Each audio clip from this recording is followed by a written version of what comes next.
Hello there, and welcome to this session of Ask Me Anything from Winning Motorsports Marketing. I'm your host, Kate Dillon, and I'm so happy to be here today and to be able to just answer the questions that you guys have about marketing and sponsorship. And as many of you know, I have a whole website and a program and all of that. And so I did ask beforehand, before we started this live video, I put a post up this morning to allow people to go ahead and post their questions, but you can go ahead and post your questions here as well. So the first question that I have comes from John Caravello, and he says, I need help. This is my first race car, and I would like to learn how to go about getting a sponsor and getting the race car put together the right way and not waste my time or anyone else. Can you please help me? There's a lot there, of course. There's a ton there. So it's your first year racer, it's your first race car, and I think that is fantastic. And I've actually worked with two first-year racers in the Winning Motorsports Marketing Program who have had success with getting sponsors. And it really all starts with becoming sponsorable, that you have something to offer. And I think that is really where a lot of people go wrong, is they just misunderstand the very concept of sponsorship. That, you know, if you do walk around, I always like to say that it's like a homeless person asking for money or begging for money, but that's not really what sponsorship is. I mean, do you think that any of the top athletes that are advertising for, you know, for Nike or Adidas or Monster energy drinks, do you think that they act like they're begging for money? No, not at all. What a sponsorship is you are building an audience and you are giving a sponsor the opportunity to be part of that audience, to be an extension of you. So where does that leave you? It leaves you with, you need to start by building an audience. And I find that the easiest way to start that is really with Facebook pages. It's the lowest barrier to entry.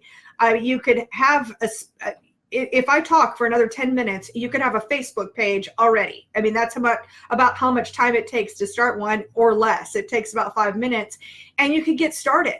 And I think that's the biggest thing I see a lot of times. I see the same questions pop up over and over again.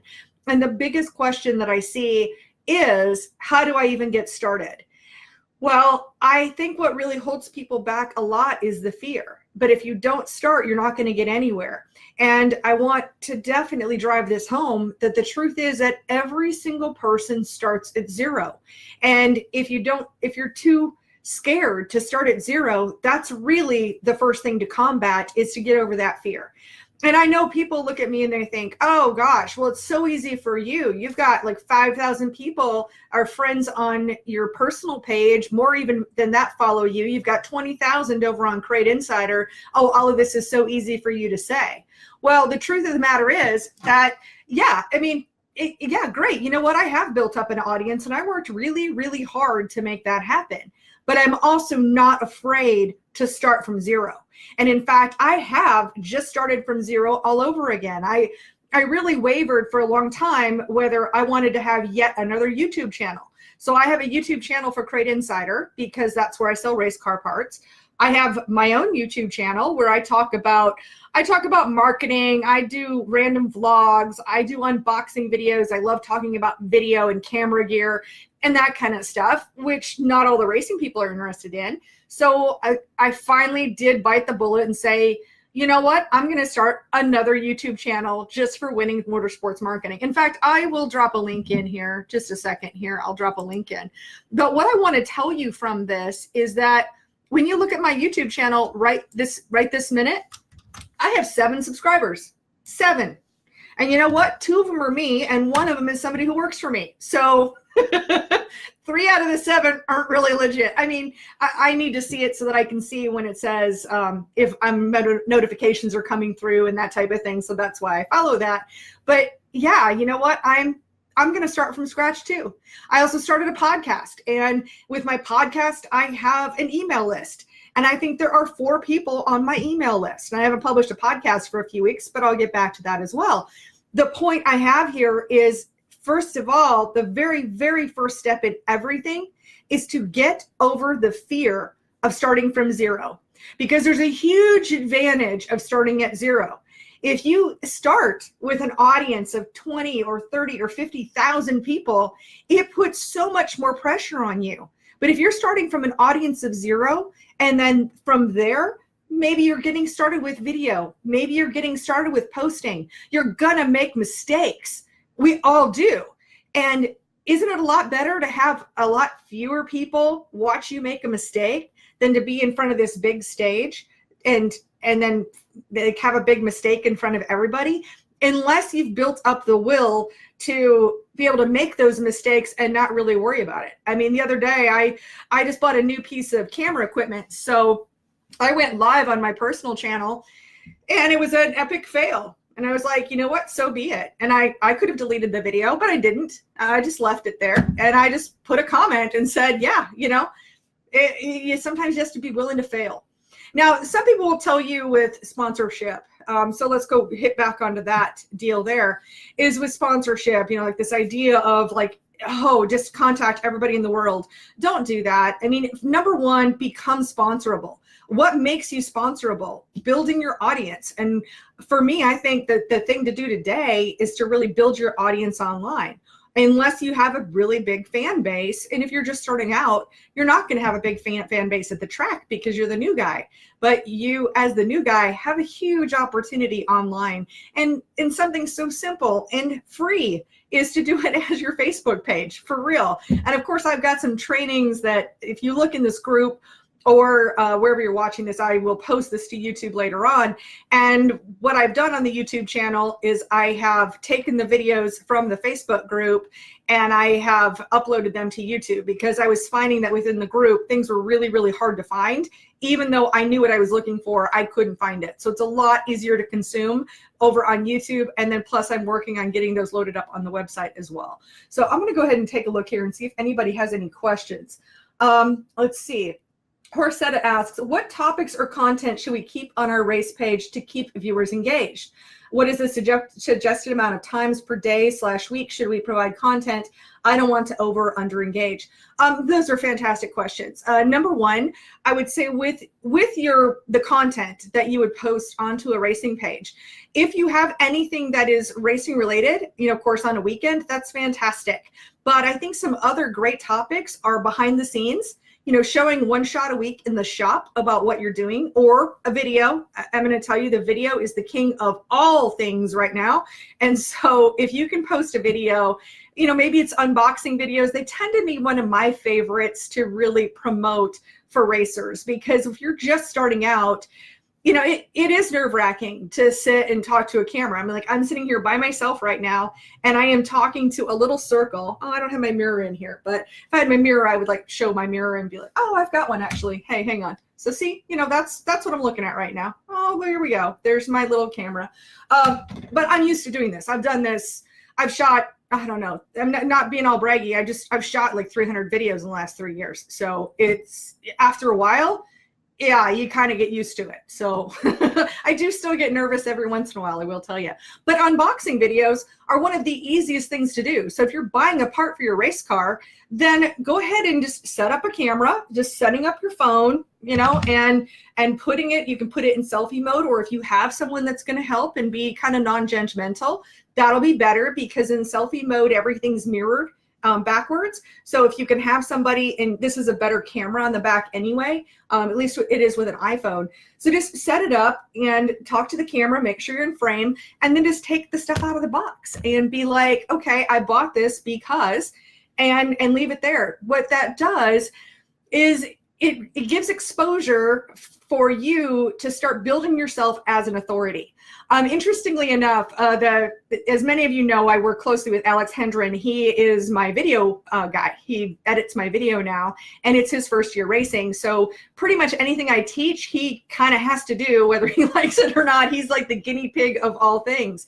But there has been an unintended, or we had no idea that this was going to happen, is that because he's done some of these unboxing videos or installation videos, he will have other racers contact him and ask him questions about those products, which is really, really interesting. And that, of course, has then made these manufacturers happy that they're getting spotlight on their product. It has caused other manufacturers to come out of the blue to talk with him because they see they're already doing the work. He's made himself very sponsorable.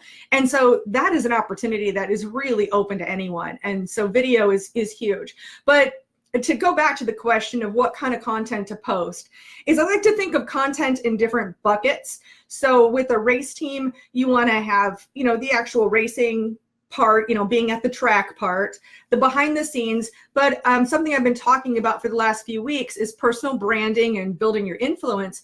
And what that means is bringing something of yourself to the stage. And, what are some aspects of you as a racer that people would want to know. We want to know everything about our heroes. And I'm just thinking about like some of the things I'm known for. People know that I'm into racing. People know that I'm known for Bloody Marys, which is random. Also kayaking. I made a list here somewhere the other day when I was doing the personal branding video. But people also know me as marketing and video. That those are things that people know about me. So what are the side things that the racer does? Maybe they're into fitness is a really good topic because what kind of a fitness regime do you do in order to stay in shape as a racer? Or what do you eat? I mean, I'm not a big fan of like posting pictures of your food. That's really not my thing. Although that does remind me of someone. So my good friend Wesley Outland, for instance, one thing he's known for is, well, he's two things: Waffle House and Steak and Shake, so anytime you see those, you think of Wesley, and it's fun because it's something that's fun about the person and that is relatable. What we don't want to do today is we don't want to put the racer on some like crazy pedestal, like they're unapproachable. You definitely want to make them a person. So maybe if they're a young racer, if they're in 8th grade and, they're struggling with, they got to write an essay, so that they can work on the car. They got to get that done so they can work on the car so they can be ready to race for the weekend. I mean, that's a fun little insight, a little personal insight about the person. Anything to do with the why. Also the crew and the family. I mean, all of these different pieces, we really want to build out the whole person that is a racer. Now, as far as posting, and you're going to hear this all across the board, and Facebook pages, I will be honest, they are tough to get reach today. They really are. But I will say that if you just try to do it on a personal page, lots of different problems with that. I mean, number one, if Facebook thinks you're running it too much as a business, they can turn off your Facebook page. I mean, honestly, they can turn off anybody's Facebook page at any time. But again, that low barrier to entry is at least get started. Whether you choose Facebook or you choose Instagram, these principles that I'm saying are relatively the same. Other than on Facebook, I would say 2 to 3 times a week. I mean, you don't really have to post every day or multiple times a day. Don't let it freak you out or scare you. What is really super convenient, though, is when you have a Facebook page, unlike a personal page where if I'm in the moment, I just post it now. But on a Facebook page, like, let's say there are times a year where I will shoot multiple videos. And generally, when I shoot video, I generally shoot multiple videos at one time, like 2, 3, maybe 4. And I can have those edited and I can schedule them for the future. I can do that with a Facebook page, and I've done that plenty of times because anything I can do to cut down on my time. I mean, of course, my business is marketing. I mean, that's what I do every day, but I have lots of other tasks to do too. I mean, I have to order products and I have to answer the phone and do accounting and just all of those other things, those not fun things, those not pretty things are still things that have to be done as a business. And so if I can go ahead and batch produce content, so let's just say you've got, you're going to take pictures of the crew with the driver. So maybe there's 4 crew members and you've got 4 pictures of that driver with each one of the crew people. Well, heck, you could make that the crew member of the week. And then you've got 4 pictures and you post them each week for 4 weeks. There's your Wednesdays taken care of for the whole month of May and June or whatever the case may be. So those are just some ideas on the content. And then if you are on Instagram, that really is a daily thing. That really makes a big difference. And in order to grow your reach, I mean, there's so much here. There are entire courses just on any one of these topics here. But and then talking about, I don't want to over or under engage. Engaging is an entirely different thing. Engaging is is communicating with them. I mean, dropping content and just walking away is not how we want to do this. You definitely want to have conversations or communications, at least acknowledge the people who give you their attention, because we do live in what I call an attention economy. So we're always on a fight for eyeballs. And I think that is across the board. I mean, whether you're a track promoter or and you're trying to get people to the track, or you're a racer who has a Facebook page, we are all competing for eyeballs and attention. And there are 1,000 shiny objects that are flying past at any moment in time. So if anyone's going to take the time to comment, at least take that half a second to like the fact that they commented. And if there's a reason why, or if there's a reason to respond, then respond in kind. And in fact, if you wanted to see an example, I do a live show on Crate Insider every week. And if you were to go look right now, I just did that show at 2 o'clock. At the end of that show, and I didn't even think that I was going to bring this up as an example, it's just what I do every single week. At the end of that video, I look back at all the comments and I acknowledge each person with, liking it, loving it, ha-haing it, or wowing it, or responding if it's an actual question. And I just did that for 50 comments over on Crate Insider. So I'm not telling you to do anything that I don't already do myself. All right, so let's see, we've got another question here. Oh yeah, there's my YouTube channel. And good afternoon, everyone, and hello. I do want to talk about too, like, how do you overcome fear? And overcoming fear and that idea of starting at zero, overcoming fear really, I think, starts with knowledge. So taking little pieces and just running with it, though. And it's kind of funny, my sign this week is just send it, but it really is you've got to just start by starting. And by taking the action, it's a lot easier to just kind of figure it out, because the hard thing is you don't even know what questions you have to ask until you start doing. And I think that helps a lot. But if you are looking for that knowledge, a big announcement I wanted to make today is, of course, I have the Winning Motorsports Marketing Program.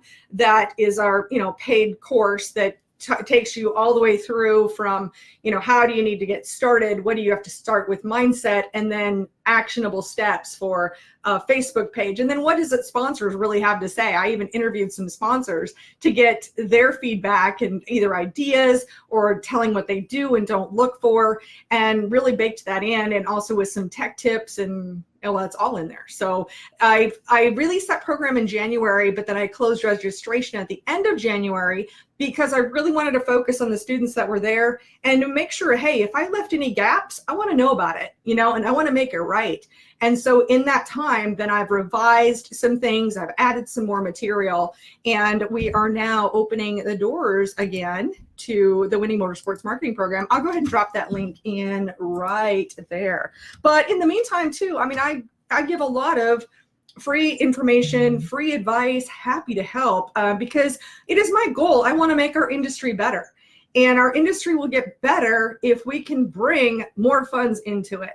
And it really will, because what would be the difference is it would just be huge. I mean, my big goal is I want to touch the lives of 10,000 racers. I have this big impossible goal is I want to touch the lives of 10,000 racers, because if each of them only brought in $1,000 of sponsorship, that is $10 million into our sport. And now, would I be touching any of that? No, but I would be bringing that into the sport. And that is, we all have to know what our why is. And I'm sharing today my why with you. And that is, it is what it is. That is my why. That's what drives me to share this information. Plus, I love it. Marketing is my thing. And I love digging deeper and always finding new ways to do things and to reach more people and to really make that impact on the world. And I hope that's important to you. I think having your why is super important. And also as a racer, why do you race? I don't think anybody's in racing by accident. Nobody just answered a Craigslist ad. You're here because you have a passion for the sport for one reason or another, whether it's a legacy or you just like to go fast, or, there's a reason that makes racing special. Racing was always special to me because it was a family thing. My dad was a racer, my brother's a racer. And for me, it's that sense of family and all of those memories and everything that goes with it. And that's why I want to come and make it a better place. So let me see if there's any other questions on my Ask Me Anything here. What are some absolute things you should never put on your page or website? Gosh, this has been kind of top of mind for me. That is a really good question, Josh, because one thing I will say, you'll hear from some people to like be clean cut, this idea of being clean cut and crossing your T's and dotting your I's and being all perfect. And I'm going to disagree with that concept. I think you should be exactly who you are, but just know if who you are is an asshole, you are going to drive a different kind of sponsor. I mean, I think a really, really outlandish example that you would relate with would be, and I will get to your actual question, but like, let's say the mismatch. I mean, maybe you've got a buddy who's a beer distributor over here, right? And maybe your kid is a 12-year-old in a race car. Would it make any sense for a beer distributor to be on your 12-year-old's race car? I mean, see how that's such a mismatch?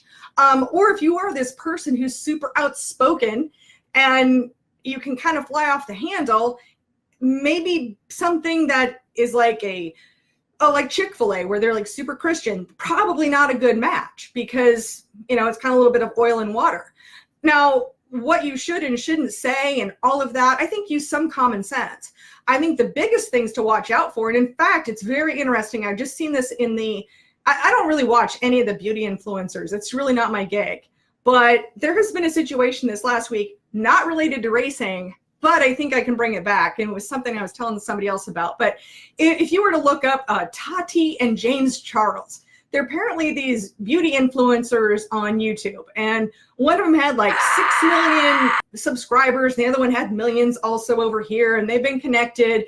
And she sells makeup and has vitamins. And this is a guy that wears makeup. And anyway, he was at Coachella and needed security. So he ends up doing a promoted post for another vitamin company. And that made his friend really mad. And then now it's just craziness that's going on in this whole YouTube drama world, but whatever. The point being is if you do have a sponsor, I would say, number one, don't say bad things about your sponsor. Also, I would be very, very careful about saying anything about one of their competitors. I would say positive or negative. I've had to hurdle that fence a little bit because of the fact that I do sell race car parts, and I've run into where you just have to be very careful because there's a difference between kind of promoting everybody and taking the chance of making somebody mad over here because, you've got a new product from, their competitor. I mean, that's a challenge. That it really is a challenge. So I would say keep the negativity to a minimum is really the biggest thing. I do try to promote a very positive environment everywhere that I am. I can certainly go on rants every once in a while. And if people don't like me for that, then it is what it is. But I am consistent in that. I would say be very careful about, that's the biggest thing, is being very careful, even what you post on somebody else's post that is related to your sponsor, because that can get you in all kinds of trouble.